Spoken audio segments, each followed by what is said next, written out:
Quick update on the Slant 6 for the full tilt dart. Got all the pistons out, pulled the crank out, inspected everything. It all looks good. I'm going to go ahead and balance out the weight on all the pistons just for fun. I've never done it before, and since this is just kind of a experimental engine and I don't expect it to last super long, which is something I don't mind. A lot of people want to know why I would just throw something together and not do it the right way as they see to make it last longer. First of all, the Slant 6s usually last forever anyways, with quite a lot of things wrong with them. They can keep trucking. And I'm putting a supercharger on this anyway, so I want to see how long the stock bottom end is going to last with that supercharger. So I'm going to, just for fun, take the pistons, take the lightest one, and then make them all match. Just because it's something I've never done. I've seen people do it. I don't know if it's going to do anything. Maybe it'll throw the whole balance of everything off. I am not thinking it will. These Slant 6s are pretty good at handling changes like that. But that's where we're at so far. I got the cam out. I'm going to take the lifters out soon, and then we're going to take it outside, get it all cleaned up, painted pretty, clean everything up, and start putting it back together.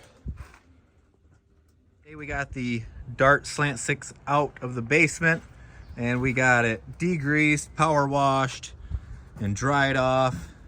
We're going to throw a coat of paint on it, and then we're going to start the rebuild of this engine. We're going to keep it nice and loose. All the bearings look good, and I think part of being a hot rodder is seeing what you can get away with. So I might make a lot of people mad and say that's the wrong way to do things by reusing bearings and such when I have it all apart like this, but I'm a hot rodder. I'm going to see what I can get away with, and this motor's just for fun anyways, so who cares if it blows up. So let's get some paint on this, make it look pretty, and get it ready for the ball. So here's the 440s that came with the two dusters that we picked up.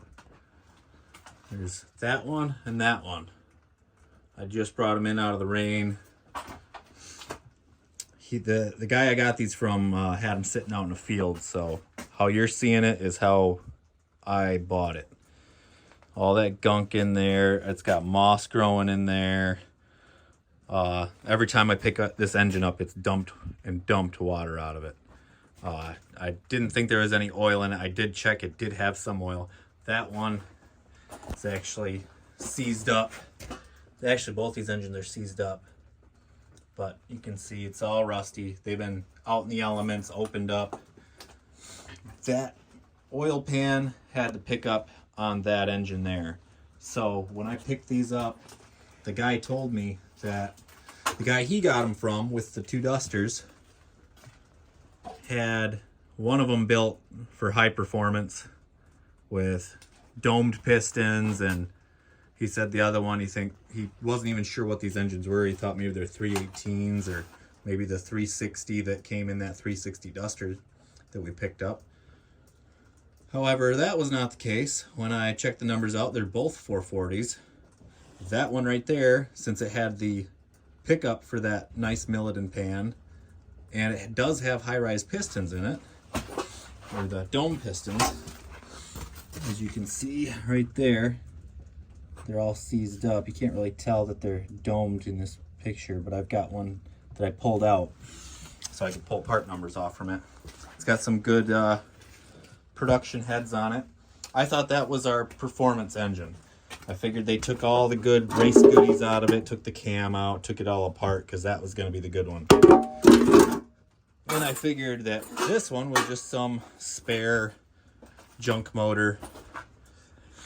So but I did notice it had these really nice aluminum valve covers on them, which they just need some paint or some polish and maybe a new sticker there. When I opened this up, I did not expect to see what you're about to see. Yeah, this was sitting out in somebody's field. They didn't know that this was in here. They were told that one of them was a high performance motor. They weren't sure which one. It was this one. Looking underneath it, I opened up the oil pan because it had a regular stock oil pan on it. Opened that up. It was actually still had oil in it. And all the internals look like they're all good. I haven't cracked the heads off these yet. Obviously it's got moss growing in there. But yeah, those are Crane 1.5 roller rockers with probably hardened push rods. Everything looks nice. There's no, sign of water getting in here. But when I pull this off, I'm sure there's lots of water damage. But I just wanted to share that with everybody, and I'm gonna get to working on pulling out the cam and maybe see what we got for a cam. Here we are, all opened up. I'm going to hope that this rag here was not left in it when it ran, but I'm not so sure about that. Well, I see a little purple on that cam down there, which some people might say, oh, it's a purple race cam. We don't know yet. I'm not gonna say that it is until I pull it out and actually find part numbers on it. Sometimes that color means something to somebody. To me, it doesn't. I've seen so many cams with different colored paint from different manufacturers that have meant all different kinds of things. I just see it more as it was verified, it was inspected, because every automotive factory I've worked in, that's usually what we use paint like that for, just to say, verify it was inspected and ready to go. But we're gonna keep digging in here and clean this grossness out. But it doesn't look too bad for possibly being full of water at one point. All right, and now I've got the timing cover off, and we see we got a double timing or double roller timing chain, and I see it's got a cam button and a cam lock on here. Normally, at least with GM cars, you don't see a cam button on unless it's a roller cam, and this is obviously not a roller cam. It looks like we got flat tappets in there, but we're gonna keep pulling stuff out of the way. We got the oil pump off. As you can see, we got the harmonic balancer timing cover and all that off, and we're gonna keep on keeping on until we get the cam out to see what we got. Got all the head bolts out. Moment of truth. Let's see how much water's inside underneath this head. All right, we've got water pouring. I haven't lifted it off yet. I just tapped it with a hammer to kind of loosen it up. Oh no. Yeah, there we go. Look at how nasty it is in those cylinders. We got some work ahead of us. See if we can figure out why this engine was taken out of the car in the first place, left out in the field. We'll get this water cleaned up and take the other head off. Alright, so we got both heads off now. And these are all filled with sand and water too. I'm guessing they got dirt in them from mud daubers or maybe being rolled around out in the field. Don't know, but we're gonna get it cleaned up and see what we've got. It looks like we've got flat tops in this one. The other block right there has domed pistons in it that are forged. I don't know if these flat tops are forged or not, but we're gonna see what all we got and maybe put a motor together out of all this for the Duster project that we got coming up.